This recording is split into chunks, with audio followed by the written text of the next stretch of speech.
La viande va te tuer, le beurre va boucher tes artères et les œufs vont littéralement te créer un arrêt cardiaque. C'est ce qu'on te dit sur les infos, sur YouTube, à la télé, etc.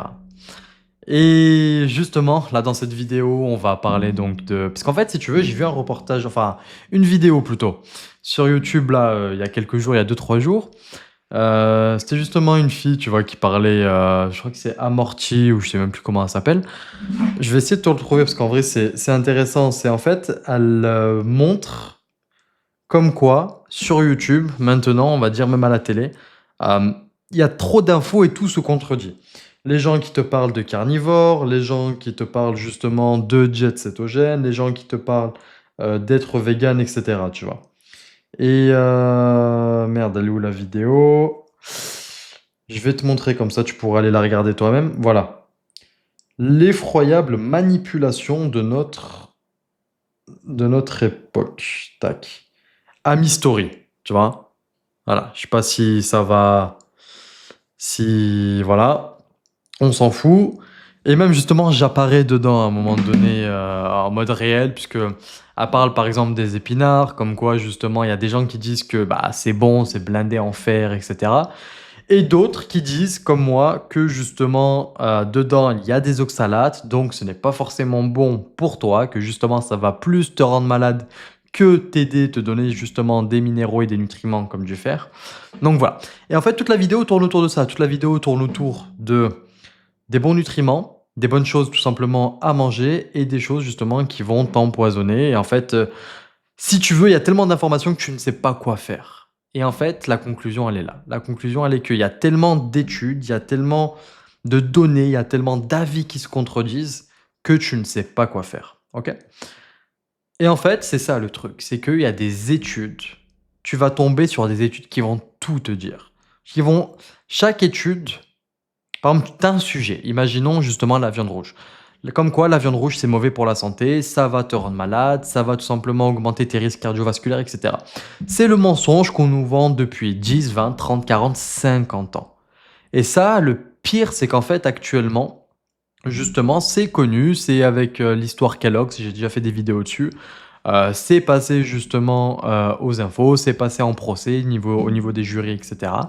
Ils ont été incriminés. Et en fait, c'est tout simplement des scientifiques d'Harvard qui ont été payés par l'industrie agroalimentaire et spécifiquement Kellogg's pour justement montrer et prouver à travers les études que les gens qui avaient justement des maladies cardiovasculaires et surtout des crises cardiaques, c'était dû par la consommation de la viande et justement, plus les gens consommaient moins de cholestérol et donc de gras, de matières grasses, plus ils avaient, de chances de ne pas avoir de crise cardiaque et cetera, donc d'avoir une meilleure santé, de vivre plus longtemps et donc c'est ce qui a poussé, la consommation donc des graines, des céréales et de l'industrie justement agroalimentaire d'un point de vue des sucres, des glucides et cetera. OK? Et en fait, le truc, c'est que là, actuellement, si tu vas faire des recherches sur des vidéos YouTube, tu vas tomber sur tout et son contraire, comme je te l'ai dit. Tu vas tomber justement sur des études, des vidéos qui te disent que si tu manges de la viande rouge, tu vas avoir un cancer du côlon, tu vas plus pouvoir aller aux toilettes, tu vas devoir te faire opérer. Si tu manges des légumes, bah, tu vas mourir. Ça va pas empêcher mes vidéos. Bah, j'abuse, hein. Mais ça va plus justement te rendre faible, fragile, voire malade, etc. Tout simplement, ou même si t'as rien, parce qu'en fait, ça dépend de la sensibilité des gens. T'as des gens qui vont plus ou moins être sensibles suivant certains composés chimiques de certaines plantes, comme par exemple les oxalates avec les épinards, les lectines avec les amandes et les graines, etc. En fait, on est tous plus ou moins sensibles. Donc c'est pour ça qu'il y a des gens qui ils vont manger, peu importe ce qu'ils vont manger, ils seront OK. Mais être OK, être on va dire, en bonne santé normale, ne veut pas dire que tu es au top, que tu es au maximum de ce que tu pourrais être, tu vois. C'est juste que tu ne vas pas, le poison que tu vas consommer ne va pas vraiment t'atteindre vu que tu n'es pas très sensible. Mais tu ne sais pas à quel point tu peux être au max si justement tu vires tout ce poison-là, etc. Quand je parle de poison, je parle des antinutriments, je parle du sucre, je parle des légumes, ok. Mais ce que je voulais te dire au niveau des études, c'est qu'en fait, là où il faut avoir un esprit critique, là où il faut faire des recherches, là où il faut être smart, c'est qu'en fait, comme je t'ai dit, les études vont tout te montrer. Tu peux montrer n'importe quoi avec des études. Tu vois, moi, justement, je suis ingénieur, je travaille en R&D. Je fais des études dans tout ce qui était justement la mécanique, etc., la mécanique des fluides, essayer de trouver des hypothèses, des théories, des calculs de résistance. Et en fait, avec les chiffres, avec la data, suivant le sujet, suivant ce que c'est, tu peux orienter les chiffres de la manière qui t'arrange. Et en fait, avoir un storytelling, avoir une histoire qui t'arrange. Et le truc, c'est que les études d'aujourd'hui, ou même depuis toujours, parce que comme je dis, Kellogg's, l'histoire du sucre, ça date de 1950, etc., même avant, et ben en fait, suivent un storytelling. Et ce storytelling, il est justement fait par le lobbying, par les industries agroalimentaires, par tout simplement les entreprises internationales, etc. Et si tu veux, c'est logique, c'est cohérent, hein. C'est un business à plusieurs milliards de dollars, etc. Donc c'est normal que ils vont payer des scientifiques, payer des gens, et ils vont accepter pour tout simplement faire en sorte que les gens consomment leurs produits. C'est la vie, c'est comme ça, tu vois. Donc, comment dire? C'est normal. Et en fait, du coup, si tu regardes des études, malheureusement, c'est comme Coca. Tu as par exemple Coca, ils avaient signé justement, j'avais vu ça, c'est un contrat avec justement, c'était un organisme justement scientifique qui faisait des études. Et en fait, ils étaient obligés, vu que c'était Coca justement qui organisait tout simplement, qui payait ces études, tu vois, puisque ça coûte de l'argent bien sûr. Tu payes les salaires, tu payes les études, tu payes tout simplement le matériel, même c'est le matériel qui coûte le plus cher. Et en fait, ils ne pouvaient pas dire comme quoi Coca c'était pas bon. Il fallait justement prouver que c'était pas en consommant du sucre que tu allais être gros, c'était parce que tu ne faisais pas sport. Je sais pas si tu as capté. Tu n'es pas gros. Enfin, tu es gros, pas parce que tu manges n'importe quoi, tu bois 2 litres de coca par jour, tu manges plein de conneries, etc. Non, tu es gros parce que juste, tu ne fais pas de sport. Tu vois. Et après, voilà, t'organises tes études comme tu veux, avec tes hormones, etc. Tu fais ce que tu veux de la data. Donc, le seul moyen, là, la question que tu dois te dire, c'est OK, comment je fais du coup? Bah, deux choses. Déjà, le plus important, qui a fait l'étude? Par qui elle est financée? Qui c'est qui justement, quel docteur est à la tête de cette étude? Qui c'est qui a fait les recherches, et cetera, tu vois? Il y a certains docteurs, on va dire, qui sont légites et d'autres, bah, justement non, tu vois? Puisque, évidemment, quand tu as Kellogg's ou les frites McCain ou je te donne des trucs, des noms à la con comme ça, qui vont te qui vont te dire tout simplement: «Je te donne 300 000 €, 200 000 € et tu me fais ça, ça, ça, ça», bah, oui, bien sûr, tu vas le faire, tu vois? Tu vas ou juste, tu vas non pas dire la vérité, mais tu vas nuancer les choses. Au lieu de dire, par exemple, hem, ne pas il faut arrêter le sucre, on va te dire: «Il faut limiter le sucre» et en disant ça, tu vas être payé X euros, tu vois? Alors qu'en réalité, toi, ce que tu voulais dire, tes études prouvaient que le sucre, c'était mauvais, donc ça justement, ça abîme tes artères et cetera, c'est mauvais, donc il ne faut pas en consommer. Au lieu de dire ça, parce que justement ça arrange pas l'industrie agroalimentaire, on va te payer pour que tu nuances tes termes et que tu sois un peu plus neutre et que tu dises tout simplement: «Il faut limiter, il faut essayer de trouver un équilibre, nanani nana, blabla». Alors qu'en fait non, c'est soit oui, soit non, tu vois? Et on joue avec les nuances, on joue avec les mots. C'est ça le problème. Donc, si tu veux trouver justement des études, légites, faut regarder donc des études qui ne sont pas et là, en vrai, c'est dur, tu vois? Donc c'est pour ça que, tout simplement, moi, ce que j'aime bien faire et c'est même ce que j'ai fait tout simplement, c'est qu'en fait, j'ai essayé d'être le plus logique possible. OK, il y a des études qui prouvent que A marche ou que B marche ou que A marche pas ou que B marche pas, OK. Et ben, je vais tout simplement tester sur moi. Je vais regarder justement les résultats des gens.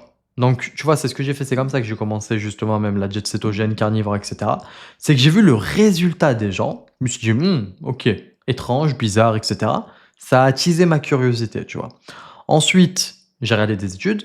Il y avait des études qui prouvaient que ça fonctionnait, des études qui prouvaient que ça fonctionnait pas, que c'était dangereux. Je me suis dit, bon, voilà, c'est pas en mangeant pendant 30 jours, en arrêtant de manger des légumes pendant 30 jours ou en mangeant justement des œufs, de la viande, certains légumes et cetera, en arrêtant les fruits, en arrêtant les sucres, que en 30 jours je vais mourir, tu vois? Non. Donc, je vais tester pendant X temps, le temps d'avoir des premiers résultats, par exemple 30 jours et je vais voir comment je me sens. Si ça fonctionne, je me sens bien, et cetera, je vois une réelle amélioration, je vais faire mes prises de sang, et cetera, avant, après, et que ça marche, bon, bah, OK.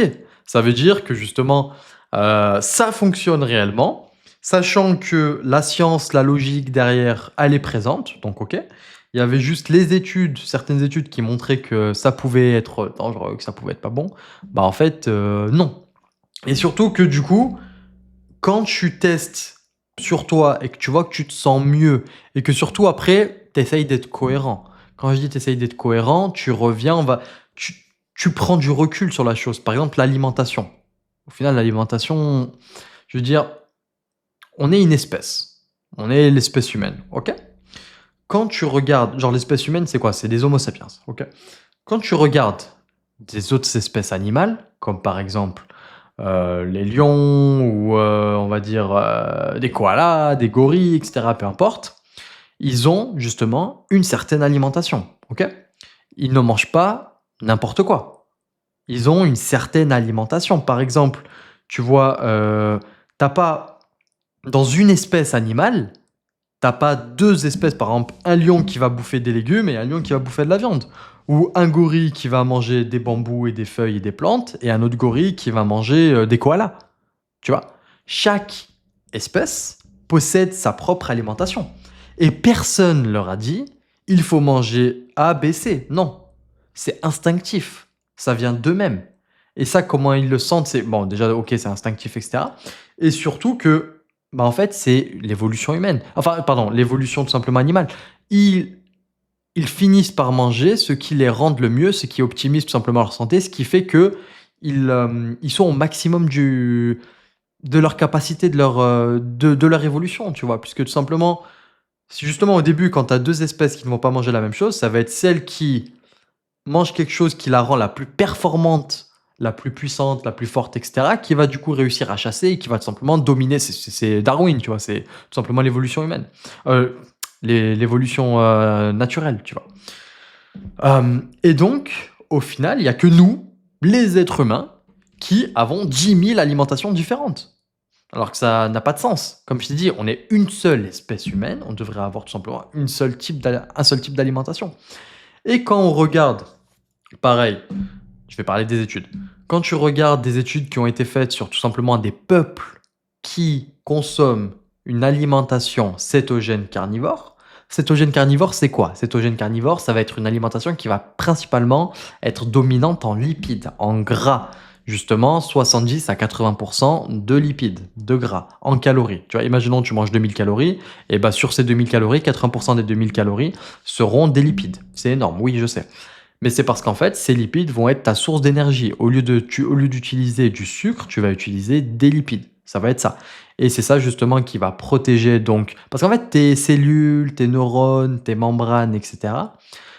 Fonctionnent et on va dire sont composées de graisse, sont composées de lipides. Tes membranes sont composées de lipides. Tes hormones sont tout simplement créées, la matière première, c'est des lipides, du cholestérol, etc.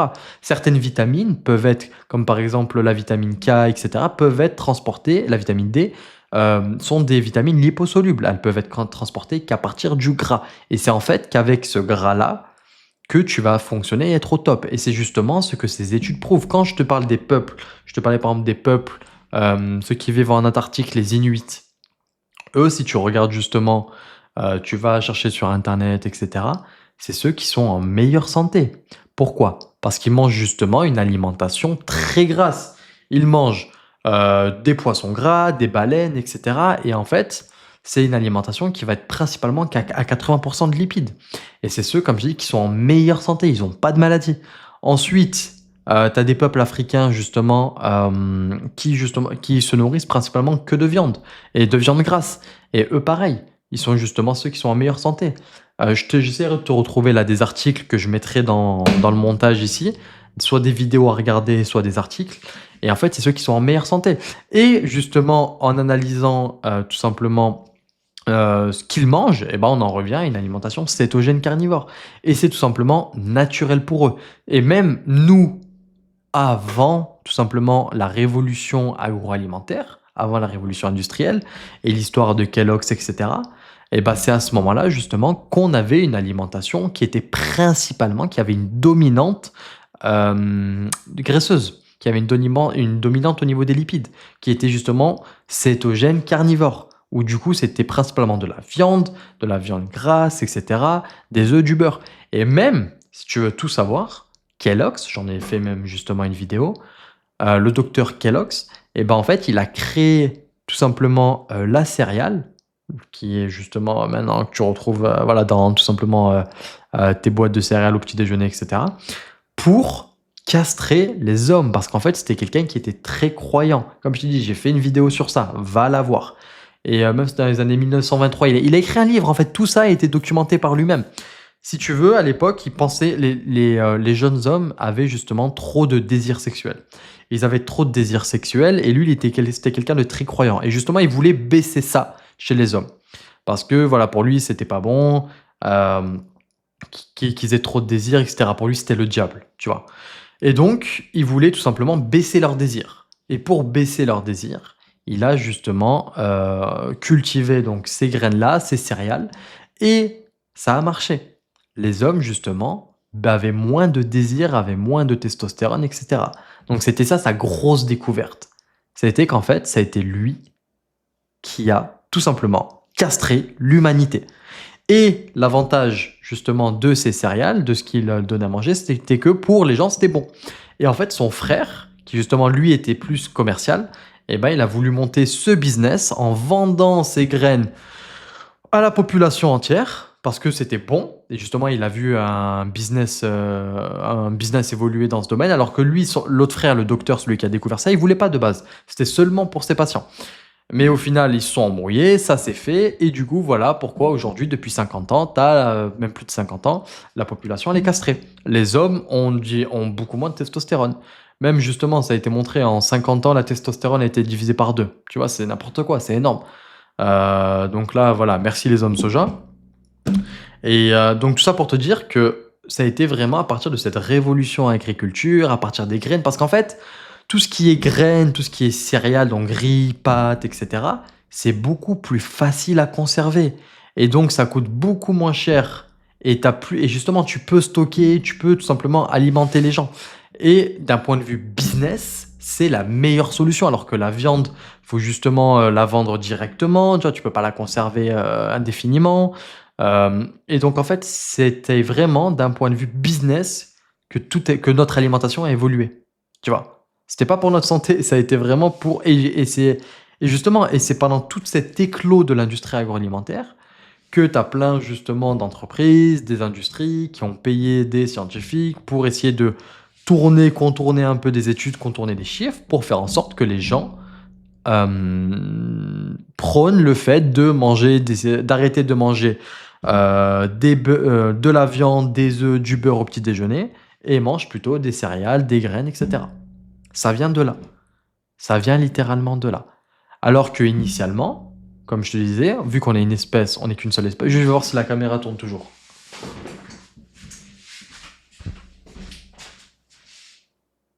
Du coup, je te disais, on n'est qu'une seule espèce. Et en tant qu'espèce Homo sapiens, on est censé manger, on est principalement carnivore. En fait, on est carnivore. C'est pas qu'on est principalement, on va dire oui, non, on est carnivore. Et même justement, je ferai une prochaine vidéo te démontrant tous les faits scientifiques, toutes les preuves qui montrent qu'on est carnivore. Et en fait, le fait de pouvoir manger des légumes, des feuilles, etc., ça ne veut pas dire qu'on est omnivore. Ça veut juste dire qu'en fait, on peut survivre et qu'on s'est adapté. Parce que, justement, en période d'hiver, lorsqu'il y avait des saisons où on ne pouvait pas chasser et trouver des animaux, on ne pouvait survivre en mangeant des plantes. Ok. Et surtout que même les plantes et les fruits d'avant ne sont pas les plantes et les fruits de maintenant, qui sont justement génétiquement modifiés pour être plus savoureux, avoir plus de sucre, etc. Avant, même si tu regardes, les fruits étaient acides. C'est ça le truc. C'est qu'en fait, tout a été génétiquement modifié. Et donc, même, comme je t'ai dit à l'époque, quand je parle d'époque, je parle un peu de préhistoire, etc. Eh ben, t'étais thrive, comment on dit, exploser son potentiel, ou je sais pas comment on dit en français, mais en gros, t'es au meilleur de ton potentiel, non pas en mangeant des feuilles, mais en mangeant de la viande, en mangeant des animaux. Parce que justement, c'est simple, dedans, tu as tout ce dont tu as besoin. Tu as tous les vitamines et minéraux dont tu as besoin. Et la seule chose, on va dire, que tu as très peu, voire que tu as pas, mais c'est parce que principalement tu n'en as pas besoin même initialement, c'est la vitamine C. La vitamine C, tu en as besoin un tout petit peu. Et tu en as un tout petit peu dans certains organes des animaux. Et en fait, tu as pas. Maintenant, tu en as besoin beaucoup parce qu'en fait, le sucre vient tout simplement se mettre sur les récepteurs de la vitamine C. Donc en fait, ils viennent prendre leur place. Donc c'est pour ça que tu as besoin de beaucoup plus de vitamine C, vu qu'en fait, la plupart de tes récepteurs sont tout simplement bouchés par le sucre. Alors que justement, lorsque tu passes en cétogène carnivore, vu que ta consommation de sucre est très faible, tu ne dépasses pas les 20 grammes, voire 10, et ben en fait, tu as besoin de 10-50 fois moins de vitamine C. C'est ça le truc, parce que justement, tous tes récepteurs sont open. Et donc, tu absorbes tout. Le moindre milligramme, tu vas l'absorber. Et donc, comme je te disais, dans la viande, tu as tout ce dont tu as besoin. Et quand je parle de viande, je parle de l'animal, en fait. De l'animal entier. Parce que faut pas manger que la viande maigre. Justement, tout ce qui va être cholestérol, certaines vitamines, certains minéraux, etc., se retrouvent au niveau justement des graisses, au niveau du gras, au niveau des organes, etc. Donc, en fait, c'est comme ça qu'il faut réfléchir. Si tu ne vas pas manger que des morceaux de beefsteak, non, tu auras pas tout ce dont tu as besoin. C'est le gras, c'est tout ce qu'il y a autour. Tu vois? Donc c'est pour ça, il faut pas enlever tes morceaux de gras. Non, c'est là-dedans justement que tu as la matière première pour tes hormones, le cholestérol, et cetera. Tu vois? Donc ça, c'est super important. Et c'est pour ça même que les gens qui font cétogène ou qui font carnivore et justement qui te disent: «Je suis super fatigué, ça marche pas, nanani nanana», c'est parce qu'en fait, ils ne mangent pas de gras, ils ne mangent pas assez de gras, ils mangent que des morceaux très maigres. Mais et c'est ça le problème, c'est qu'en fait, si tu manges que des morceaux très maigres, tu auras que de la protéine, tu auras pas assez de lipides, tu n'auras pas ces 70 à 80 de lipides. Et si tu n'as pas ce pourcentage-là, en fait, ton corps ne va pas passer en cétose. Il va rester tout simplement en fonctionnement avec le glucose. Et donc, tu vas convertir toutes les protéines que tu vas manger, pas toutes, mais une bonne partie des protéines que tu vas manger, tu vas le transformer en glucose à travers ton foie, à travers la néoglucogénèse. Alors que justement, il faut passer en cétose.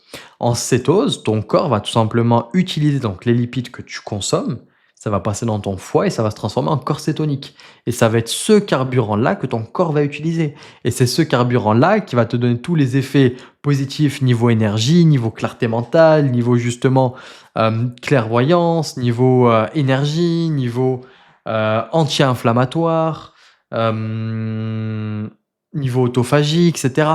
C'est vraiment ça qui va tout simplement changer ta santé, qui va changer même ta vie, tu vois. Parce que fini les coups de fatigue, fini les coups de barre, tu vas avoir les idées qui vont venir comme ça, tu vas être beaucoup plus, comment dire, tu vas réagir au quart de tour. Tu vois? Et alors que quand justement tu tournes toujours avec le sucre, avec le glucose, tu as des coups de barre, tu es fatigué, à 14 heures tu es KO, tu rentres le soir, tu es KO, tu as faim, tu es obligé de manger toutes les 3-4 heures et au final tu passes enfin, au final tu manges 3 fois et tu prends 2 collations, donc tu prends généralement même que du sucre, tu vois? En fait, tu te bousilles la santé tout simplement. Alors que si tu passes en cétose, tu n'as pas faim, tu as de l'énergie, tu dors super bien et toutes tes hormones sont au maximum. Et c'est ça en fait le truc. C'est qu'il faut passer en cétose. La cétose, c'est quoi? C'est tout simplement avoir assez de corps cétonique dans ton sang pour que ton corps puisse principalement utiliser cette source d'énergie plutôt que le glucose. Plutôt que le glucose. Et justement, cette valeur de corps cétonique, elle est de 0,5 millimoles par décilitre. Si tu as égal ou supérieur de 0,5 millimoles par décilitre dans ton sang, tu es considéré en cétose. Ok. Et de toute façon, tu vas le sentir en fait. Là, ce que je donne, c'est une valeur, mais surtout que tu vas le sentir, tu n'auras pas faim, tu auras de l'énergie, etc. C'est ça le truc. Ça va plus être un ressenti qu'autre chose en réalité. Et voilà, et au final, quand tu testes et que tu vois que c'est comme ça, que tu te sens le mieux, que tu as de l'énergie, que tu es au top, bah, est-ce qu'au final, c'est pas le meilleur indice et c'est pas la meilleure réponse qui te montre que c'est bah, l'alimentation idéale, que c'est ce que tu es censé manger de base? Parce que regarde, est-ce que ce qui paraît le plus cohérent, bah, c'est que ce que tu vas manger, va te faire sentir le mieux, va te donner le plus d'énergie, va tout simplement te, heu, pas te rendre le moins malade, mais justement même te soigner de, par exemple, certaines tendinites. Si tu as des tendinites avec justement l'écorce cétonique, vu que c'est anti-inflammatoire, ça va te soigner, ça va calmer les tendinites. Ça peut même justement, il y a plein d'études qui prouvent que ça calme, et que ça répare Alzheimer, que ça répare Parkinson, puisque justement, l'écorce cétonique nourrissent tes neurones et même tes neurones sont justement composés de lipides, de membranes, justement, qui fonctionnent et qui sont tout simplement, composés de lipides et cetera, et donc tes corps cétoniques vont justement alimenter tes neurones, et donc en fait, c'est évident. Je veux dire, c'est évident. Quand c'est quelque chose qui va faire en sorte que tu sois au maximum et que tu aies tout simplement, une santé optimale, bah, t'as pas de questions à te poser. C'est censé que enfin, ça te montre que tu es censé manger ça, tu vois? Et c'est juste que la plupart des gens ne veulent pas tout simplement abandonner leur Kinder en vrai. C'est tout. Les gens ne veulent pas abandonner leur tiramisu et se rendent pas compte juste des dégâts, en fait. Parce que tu vois les dégâts, au fur et à mesure, avec le temps. C'est pas parce que tu manges, heu, tu vois, tout simplement, quand tu regardes les gens qui tombent malades, Parkinson, Alzheimer, pression artérielle, diabète et cetera, bah, c'est rare que ça arrive à 25 ans, 30 ans, 35 ans, tu vois? C'est à partir de 40, 45, 50, parce qu'en fait, c'est normal. C'est au fur et à mesure. Le diable se trouve dans les détails. Et ouais. Et donc ça s'accumule jusqu'au bout d'un moment, bah, on te dit: «Voilà, tu as un diabète, tu as un cancer», même justement les cancers, regarde, les cellules cancéreuses se nourrissent de sucre, et tu as pas mal justement maintenant d'instituts, d'établissements qui soignent le cancer avec justement une alimentation carnivore cétogène. Parce que tout simplement tu affames tes cellules cancéreuses, et donc elles ne peuvent pas se développer, et donc elles meurent parce qu'elles sont affamées. Tu vois? Et en fait, c'est que comme ça que tu comprends que, bah, c'est évident que cette alimentation est celle que tu devrais avoir. Le seul truc, c'est qu'il faut que tu te dises: «Bah, OK, est-ce que je préfère manger mes Kinder? Est-ce que je préfère manger mes tiramisu?» Après, tu vois, c'est là où justement moi j'ai la conversation, et que après même moi je suis pas parfait, hein. Je te dis pas que j'ai complètement arrêté de manger de la merde et cetera. Non, non. Ça m'arrive. J'essaye de réduire au maximum. Avant, je faisais par exemple toutes les 2 3 semaines, je mangeais des conneries, je mangeais, tu vois, avec la famille, avec des amis et cetera, des restaurants, des gâteaux, des sucreries et cetera. Mais vaut mieux ça que rien, que rester comme ça, tout simplement. Vaut mieux, enfin, plus tu en feras, mieux ce sera, tout simplement. Tu vois? Faut pas être parfait, faut pas c'est pas parce que jusqu'à la fin de ta vie, tu ne vas pas arrêter de manger du sucre, que faire par exemple ce que je fais, donc une fois toutes les 2 semaines, tu tapes, des cheat meals et cetera, que du coup, si tu n'es pas prêt, comment dire? Non, ce que je voulais dire, c'est que si tu n'es pas prêt à ne plus jamais manger de sucre jusqu'à la fin de ta vie, donc être en cétogène carnivore jusqu'à la fin de ta vie, pas un seul jour où tu vas manger du sucre, et que ça, tu n'es pas prêt à le faire, que du coup, tu te dis: «Bah, basta, je fais rien. Je reste comme je suis. Je continue mon riz, poulet, brocoli». Non, ça a pas de sens. C'est complètement débile. Vaut mieux manger une fois par semaine de la merde que de manger tous les jours de la merde. Tu vois? Je veux dire, faut que tu passes le cap de passer en cétogène, de passer en cétose, et en fait, c'est tous les rés et en fait, ça va venir de toi-même puisque tu vois, justement, moi, ça me fait chier des fois de manger n'importe quoi parce qu'en fait, tu te rends compte à quel point tu étais bien avant, et que quand tu vas manger n'importe quoi, tu vas remanger du sucre, tu vas te sentir mal et fatigué les jours d'après. Et c'est là que tu te rends compte des effets positifs de la cétogène et de la nutrition carnivore. En fait, de la cétose, c'est là que tu te rends compte de la cétose. De quels sont tes effets positifs. Le fait que tu dormes super bien, le fait que tu aies de l'énergie, le fait que tu n'aies pas faim, le fait que tu aies cette clarté mentale, le fait que tu sois chaud bouillant, tu vois. Parce qu'en fait, dès que tu vas remanger du sucre, bah, tu vas redevenir comme avant pendant quelques jours. Puisque justement, ta cétose va tomber, tu vas repasser tout simplement en fonctionnement avec le glucose, ta glycémie va être élevée, ton insuline va être élevée, ton cortisol va être élevé. Et c'est ça aussi, c'est qu'en fait, la cétose la cétose diminue ton cortisol. C'est pour ça aussi que tu te sens mieux et que tu dors mieux. Parce que ton cortisol est beaucoup plus bas. Donc voilà, il y a plein d'effets, je pourrais en parler pendant des heures, mais bon, je vais arrêter puisque là, je vais aller à la salle. Mais voilà, j'espère que cette vidéo t'a aidé. Si tu veux en apprendre plus, regarde les autres vidéos. Et si justement, enfin, je t'invite à regarder les autres vidéos, regarder les transformations, etc. Voilà.